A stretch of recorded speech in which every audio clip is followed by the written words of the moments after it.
Good morning. It's January 31st,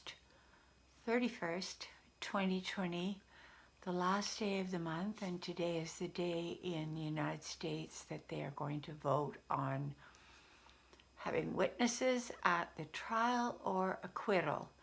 So the country has been besieged for the last couple of weeks, listening to testimony on both sides, and basically going through a lot of internal trauma over who is right, who is wrong, what is the next choice. And so today I really wanted to do a video that would carry us to a place beyond conclusions, to carry us to a place where we can find a new sense of peace of mind, no matter what the worldly verdicts in all the different countries of the world that are going on right now, be it Britain, be it Australia, be it Africa, South America, individual countries, and especially in America, which is, of course, a leading country monetarily and affects the entire world. Before I start, I would like to remind you, if you're not subscribed to this channel, that you would consider to subscribe if you like the video, and also to like it and leave comments. I love to read your comments. I love to read your comments even if they are contrary to something that I have spoken about in the video. So I looked at the chart for today, which we have our sun in Aquarius. There's the dog bark. Okay, you can come in. All right. Flower fairy, lie down, please. And we're at 11 degrees Aquarius today.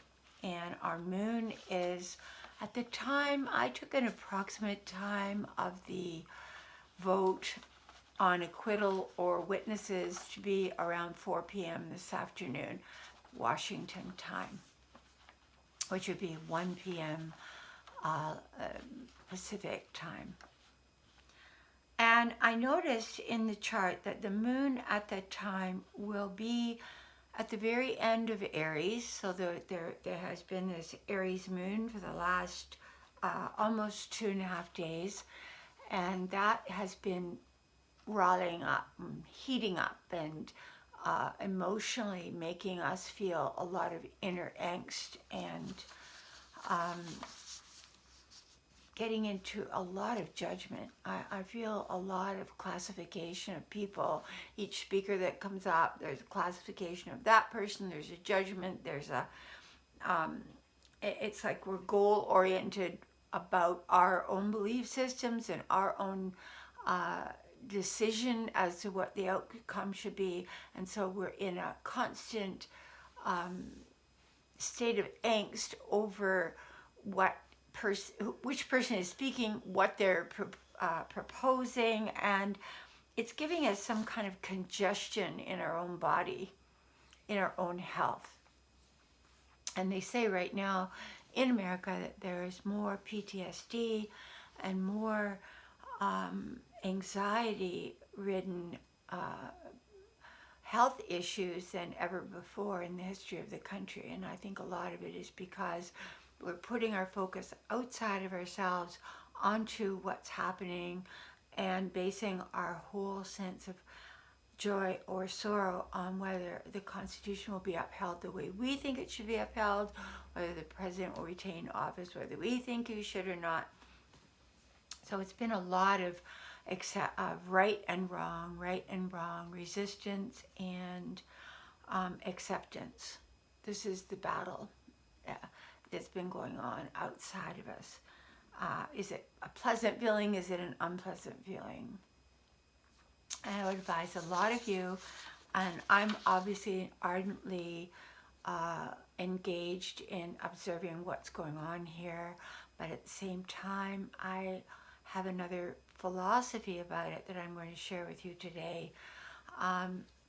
Basically, I feel that in the outer world, in this material world that we do have to understand in our own basic structure what is right and what is wrong for us, for the choices we make, for the moral decisions that we make, for the ethical choices we make, that there has to be some discernment between this or this according to our own structure of thought and our structure of environmental indoctrination that we're brought up to believe as a right choice or a wrong choice.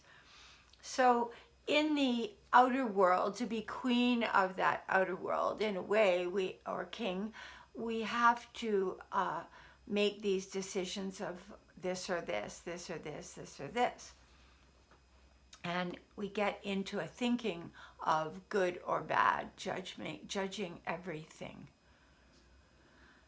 It's useful in a way of navigating that world. In another way, it's the absolute opposite to a sense of inner peace and harmony and being connected to the divine self on our inner planes, where, as Rumi said in that other quote I gave on another video about meet me in the field beyond right and wrong, where you're in the field of, call it mercy, love, divine bliss, oneness. It's really, that field really, when you think about it, is the field of unity. It's a field of divine oneness. So there's no differentiation in that field. There is just an experience of what I would call a boundless ecstasy. And when you have experienced that state of boundless ecstasy, and I'm sure all of you have had moments of that in your life, when you go into those inner worlds and divorce yourself from anybody's expression or the world's choices right now, or the environmental ups and downs, or the loss of people, the death and dying, the good and bad. If you move out of that, you think, well, I'm leaving behind my thoughts and I'm leaving behind my emotions. How could I that must be a flat, dull place to exist. But actually, when you do melt into that inner world of the boundless ecstasy, it is so far beyond human expression through words.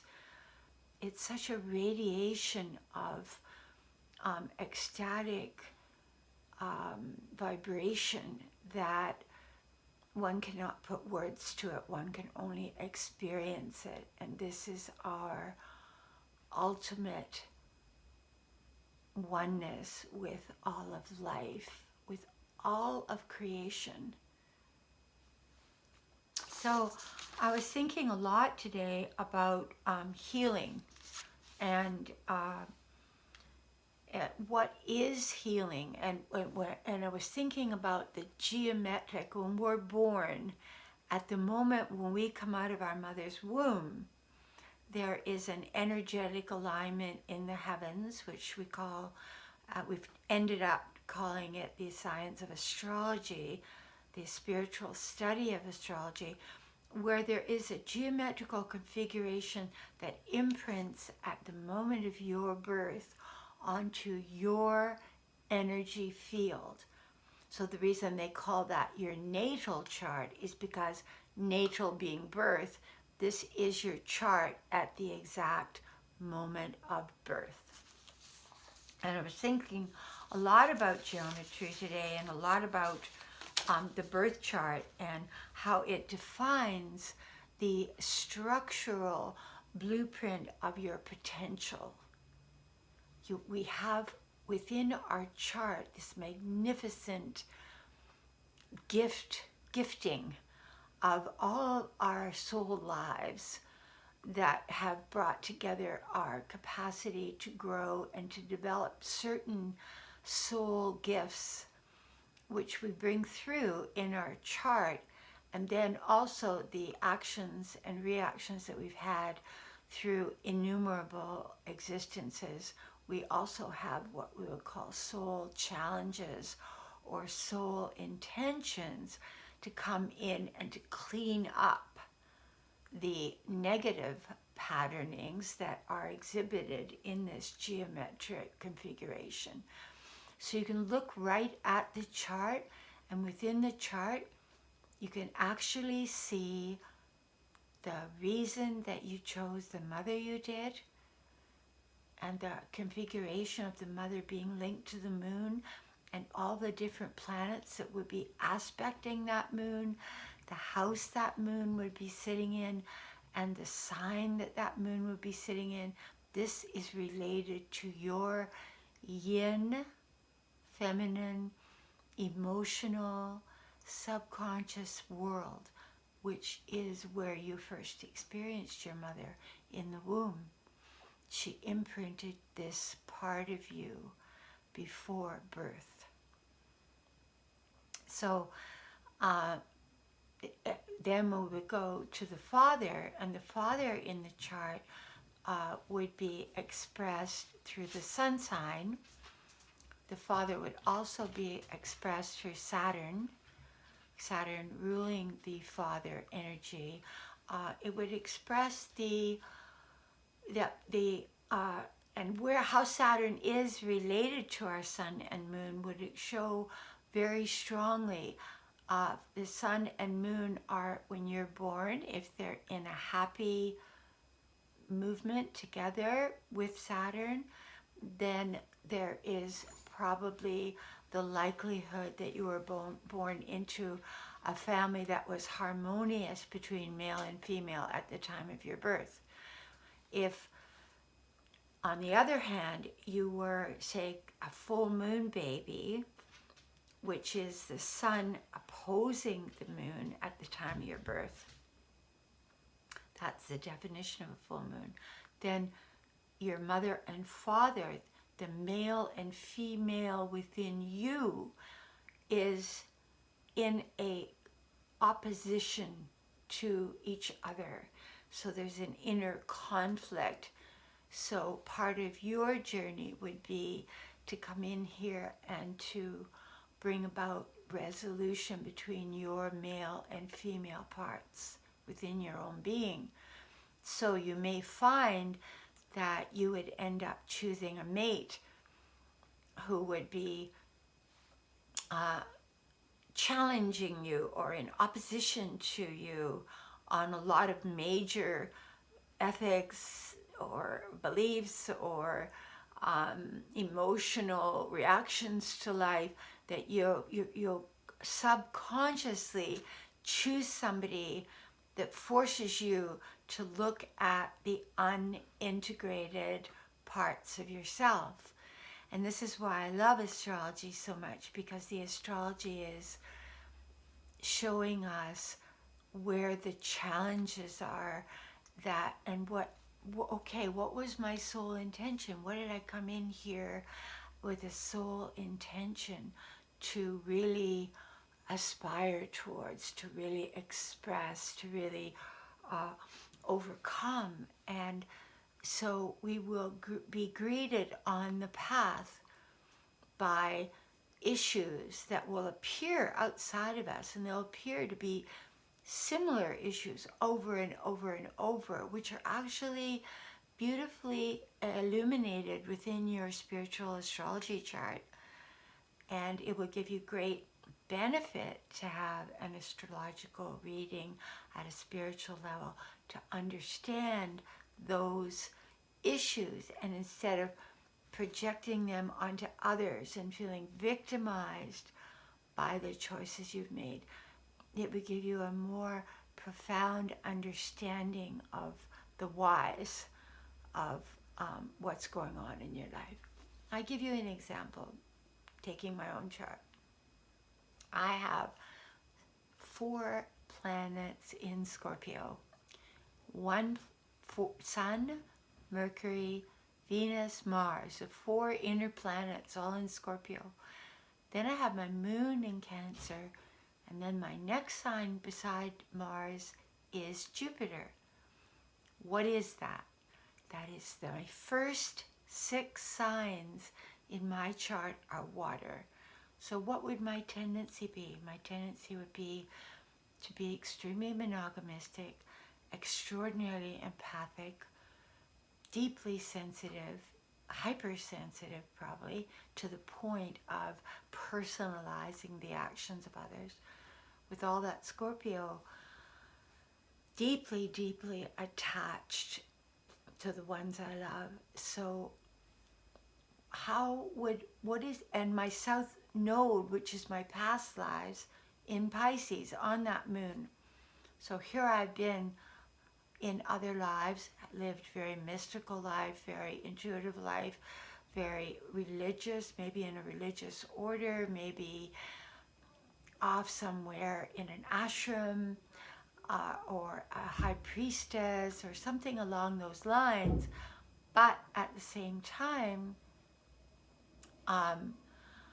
having lived in some way, I might have felt victimized by the circumstance of my own existence, or locked in and could not, and just kind of melded with everything, but became almost so far out there into the other realms that I had to learn discernment in this life. And then with all the Scorpio, I had chosen to come into this life to go through a huge number of deaths at a young age. Why? Well, if you want to look at all of that from a Scorpio standpoint, to really, really, really go to the deepest, most intensified expression of life, to go through sudden death. Every time Pluto hit my Sun, my Mercury, my Venus, or my Mars, I lost somebody extraordinarily dear to my heart. 3 of them were mates, just like that in a day. Now that may sound pretty harsh, pretty cruel, but what did it do? It led me into the deeper realms. Here was the spiritual purpose pushing it. It led me into the other planes. It led me into the death realms. It led me into working in a hospice. It led me into letting go. It led me into understanding that everything was in a state of change and that life could change in an instant. So it brought me back from the place of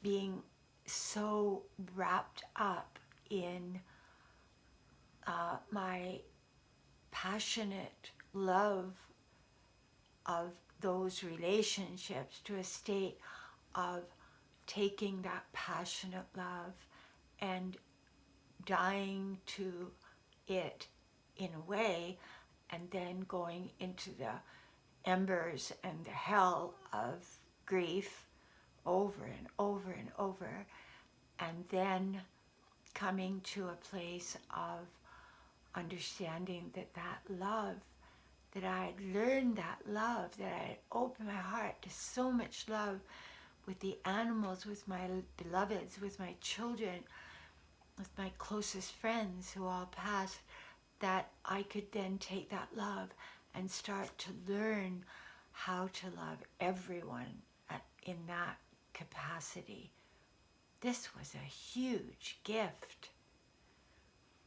So I would love to share with you what your gift in your chart is, and how what you may be looking at through the eyes of feeling so downtrodden by life, or depressed, or cast out by life, or ostracized, or judging yourself so harshly over the mistakes you've made, of which we've all made many. And being a Scorpio, I've intensely examined those parts of myself to the extreme.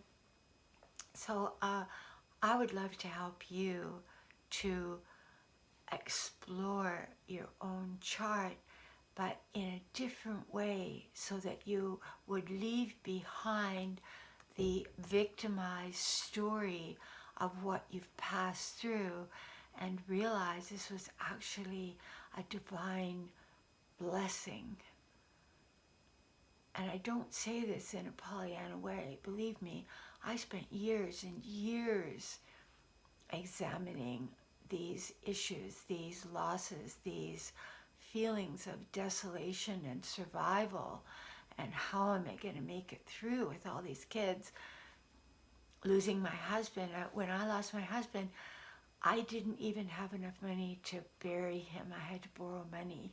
So I'm saying I know what that raw existential experience of life is. And out of it all, I can assure you from the depths of my heart that when I went to make this website, Angelic Mercy, I knew that I had been on a life path to understand angelic mercy to all these people that I'd loved, to the people that I felt had hurt me, and most of all, to develop a sense of angelic mercy to myself. Because I look back on my life and I saw so many choices that I made that I felt affected so many people at such a deep core level, and that now I wouldn't make those choices. So of course at the time we did the best we could, or we thought we did the best we could. But what I'm trying to say is that I can help you to walk through your chart and the different aspects that affected you during those extremely painful, isolating moments, and see and pull out and heal and show mercy to that beautiful soul that still lives inside you, that wants so much to express its divine gifts. The divine gift, it resides in each of us. The divine gift resides in that man that you're seeing on the street corner screaming and yelling from PTSD. There is within him a divine gift, even if it is to wake us up to the fact that that PTSD part may exist in all of us, and that the pain of somebody else awakens our heart. It opens our being. It helps us to learn divine mercy. And the field where we meet in unity is so profound and so beyond drawing conclusions about other people. It brings us to a place where we no longer fix life in a thought frame, but more awaken each day. Thank you. I'm here another day.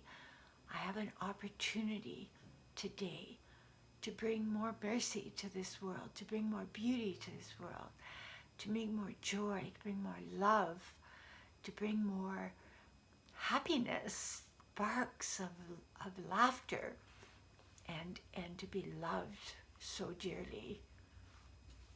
So try not to fix your life.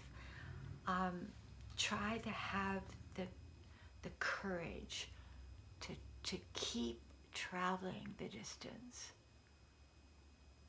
And I'm going to do a video on courage because I feel it's one of the great, great qualities of life. And most of all,